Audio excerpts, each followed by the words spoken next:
Well, I'm joined here in the Gherkin by Edward Bell from the Economist Intelligence Unit. Evening, Edward. Thanks for coming in. It seems that Iran's finances are falling apart. Its currency has certainly plunged. How much pressure is Tehran feeling? Well, certainly the economic impact of the sanctions, aside from all the diplomatic isolation that Iran's been under, have done tremendous damage to the economy this year. So you're quite right to point out that the currency has plummeted, but also unemployment is up this year, inflation running very, very high, probably well over 25%, which is the minimum that we estimate from official sources. But also Iran's ability to export its crude oil, which is a vital sector for the economy, has been severely disturbed. I suppose there's cause and effect there, because if its currency is plunging, then all its imports will become much, much more expensive, hence the inflation. Absolutely. So if you're a regular business operating in Iran that needs to carry out any kind of trade to get spare parts or components in from overseas, or even a regular consumer who needs, just to buy something that had some element of an import, those costs are going to be compounded now by the effect of the currency devaluing so much. Now, Iran has threatened to close the Strait of Hormuz.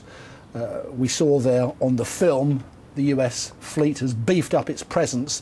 Does Iran actually have the military capacity to carry out that threat now? Well, it could do it in the very short term. It could disrupt the shipment of oil through the Gulf very easily by mining it, or sinking a few of its own ships, for instance, just to act as ship breaks in the region. So it could do it in the short term, but in terms of sustaining, keeping the strait closed, it would not have the capacity to match the U.S. Navy presence in the region.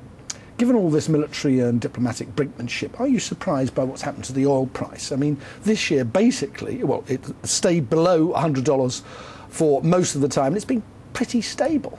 I think what we've seen in the oil price is you're reflecting more of the supply and demand fundamentals of the market. So you certainly have that risk premium from the possibility that Iran could block the Straits of Hormuz, but really you've got, a pretty good amount of extra oil coming onto the market this year. So Iraqi production is up at record levels.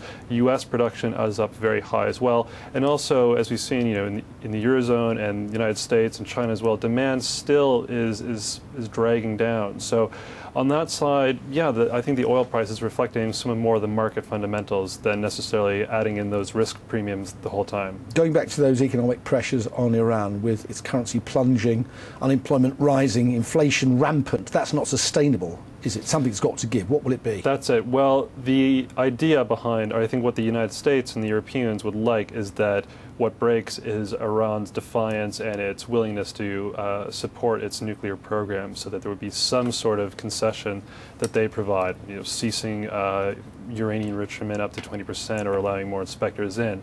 So far, the Iranian authorities have been very, very resistant to that and maintained their dominance, or maintained their insistence on the nuclear capacity. So far, in the short term, unfortunately, it looks like it's going to be very, very tough for anybody living in Iran. All right, Edward Bell, EIU, many thanks. Nice to see you.